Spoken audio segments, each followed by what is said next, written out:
Oke baik, assalamualaikum warahmatullahi wabarakatuh. Pada kesempatan kali ini saya akan mempresentasikan desain operasional dari penelitian saya yang diajukan dalam skema hibah PNBP-UM, yaitu penelitian disertasi doktor dengan judul pengembangan model asesmen sebagai pembelajaran berbasis mobile untuk melatih berpikir kreatif dan kritis mahasiswa.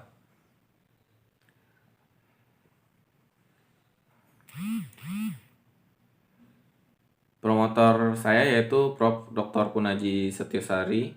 Kemudian ada Bapak Dr. Dedi Kuswandi dan Bu Saida Ulfa. Saya sendiri perkenalkan, nama saya Wahyu Ridoni.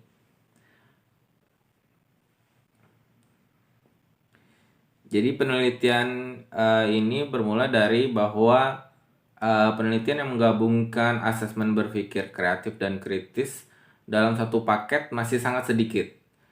Jadi Piau pada tahun 2010 dia membangun dalam bentuk pilihan ganda, di mana scoring indikatornya dominan ke kiri yaitu critical thinking gitu ya, dan dominan ke kanan atau creative thinking. Jadi di desain dengan bahwa keduanya saling berseberangan. Padahal menurut penelitian lain, keduanya ini sebenarnya saling melengkapi dan saling berkorelasi. Kemudian penelitian berikutnya ada Sheffield Street dan Rubenstein tahun 2018 yang membangun asesmen berpikir kreatif dan kritis dalam bentuk kerangka design thinking. Berikutnya juga ada Herpiana dan Rosidin pada pembelajaran fisika. Kemudian Suyana, Naidaipa, Sinaga dan Prancis berbentuk esai.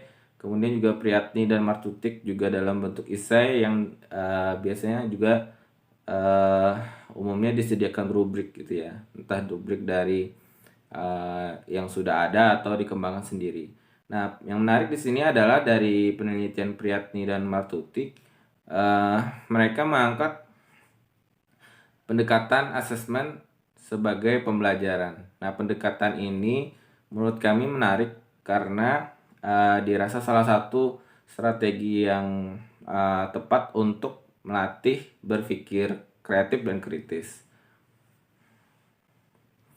Sebagai gambaran, jadi yang kami temukan kreatif dan critical thinking assessment dalam satu paket itu ada sekitar 5 penelitian. Kemudian assessment as learning yang berbentuk umumnya esai, dan kami belum menemukan yang esai gitu ya. Jadi kami ingin menghadirkan atau membuat model baru berbentuk non esai yang dimana berbasisnya mobile. Nah, kedua hal ini yang menggabungkan asesmen berpikir kreatif dan kritis dalam bentuk non esai dan mobile ini masih belum ada.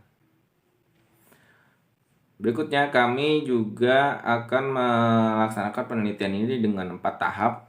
Jadi dari tahap pertama itu keberterimaan teknologi, kemudian pengembangan model asesmennya, kemudian juga berikutnya pengembangan mobile apps-nya, dan terakhir nanti ada eksperimen untuk melihat pengaruh apa yang model dan platform yang sudah dikembangkan terhadap peningkatan berpikir kritis dan kreatif mahasiswa. Tahap pertama dimulai dengan keberterimaan teknologi. Di sini tujuannya untuk melihat respon awal dari calon pengguna. Dimulai dengan membuat prototipe, kemudian menyiapkan angket dan menyebarkannya untuk melihat respon dari subjek penelitian. Setelah data diperoleh, maka kita akan tabulasi data tersebut untuk dirapikan dan kemudian dianalisis datanya menggunakan Smart PLS. Jadi di sini digunakan teknologi acceptance model untuk melihat keberterimaan teknologi. Di tahap kedua, selanjutnya adalah pengembangan model asesmennya, yaitu model asesmen yang masih berupa paper based, dimulai dengan membangun kerangka model asesmennya. Ini dengan merujuk atau menggali dari referensi atau teori penelitian terdahulu. Kemudian kita membangun bank soal. Dari bank soal itu nanti akan dimintakan respon dari ahli isi sebanyak 3 orang, dan akan ada revisi dan pengurangan item yang itu tidak valid.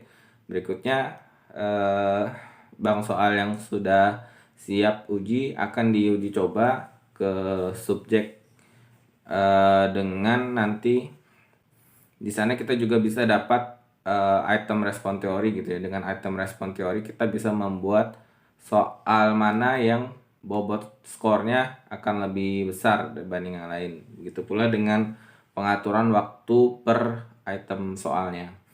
Setelah uji coba dengan item respon teori, berikutnya akan dilakukan analisis validitas dan reliabilitas, di mana ada item yang nanti akan dilihat yang tidak valid atau yang tidak reliable nanti akan dihapus dari bank soal.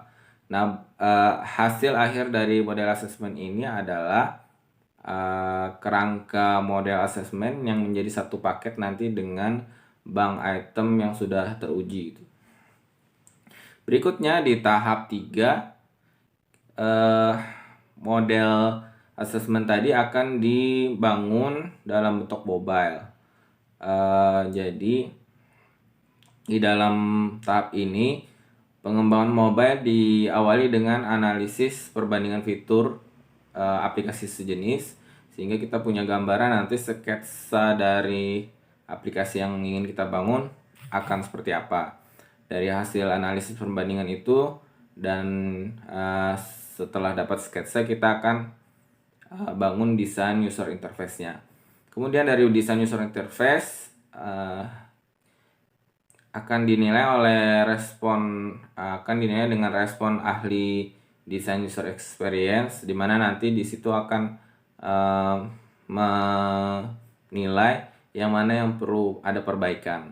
Setelah diperbaiki dari hasil respon atau masukan ahli desain, maka kita akan mendapat desain yang sudah fix gitu ya. Kemudian desain yang sudah fix kita akan rancang database-nya berdasarkan kebutuhan sistem, dan kita eksekusi dalam kode pemrograman berbasis Android. Hasil akhir aplikasi akan diuji coba secara perorangan dengan minimal 3 orang, kemudian kelompok kecil yang terdiri dari minimal 8 orang, dan kelompok lapangan yang terdiri dari minimal 30 orang. Setelah uji coba, maka akan kita peroleh penilaian atau hal-hal yang menjadi catatan bagi perbaikan pengembangan mobile. Langkah terakhir adalah penilaian akhir oleh ahli teknologi informasi.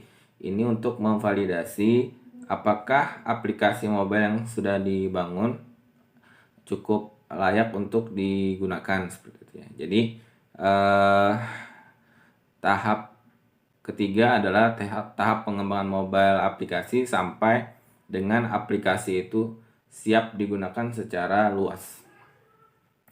Terakhir, tahap keempat adalah kita akan coba lakukan eksperimen juga. Jadi melihat model dan melihat pengaruh model, dan juga nanti ada variabel moderator yaitu profil atau demografi user terhadap berpikir kreatif dan kritisnya. Apakah ada perubahan skor dari pengetahuan awal mereka di pretest dan di posttest.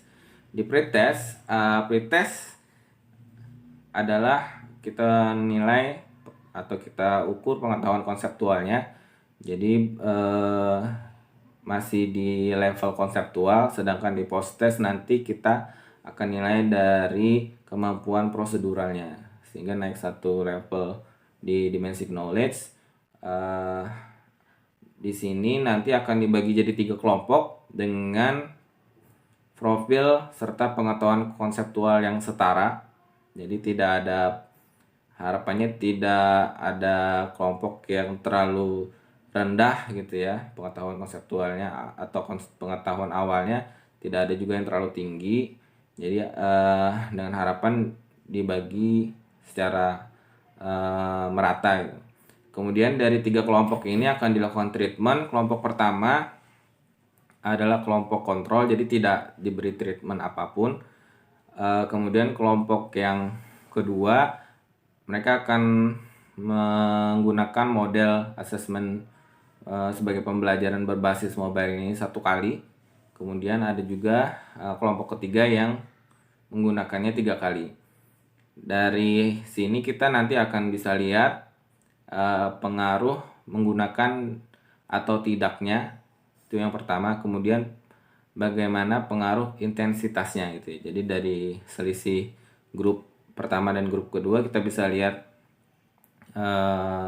pengaruh dengan dan tanpa model. Kemudian kita juga bisa lihat intensitas itu apakah berpengaruh, sering tidaknya menggunakan model apakah berpengaruh terhadap berpikir kreatif dan kritis mereka. Hasil treatment dan hasil post test akan kita rapikan dalam bentuk tabulasi data untuk dianalisis. Jadi analisis data nanti dengan multivariat. Kemudian luarannya diharapkan kita dapat 3 luaran, yaitu yang pertama jurnal internasional. Target kami adalah International Journal Interactive Mobile Technologies dengan peringkat Q3, itu yang pertama. Jadi dengan target sudah accepted gitu ya. Kemudian yang kedua, sistem mobilenya atau platform mobilenya juga bisa didaftarkan menjadi hak cipta. Kemudian yang ketiga adalah model atau framework assessmentnya itu bisa juga dibangun menjadi sebuah buku referensi. Jadi ini ketiga ini merupakan luaran dari penelitian disertasi doktor yang saya angkat. Mungkin itu yang bisa saya sampaikan. Terima kasih atas kesempatannya. Saya ucapkan Assalamualaikum warahmatullahi wabarakatuh.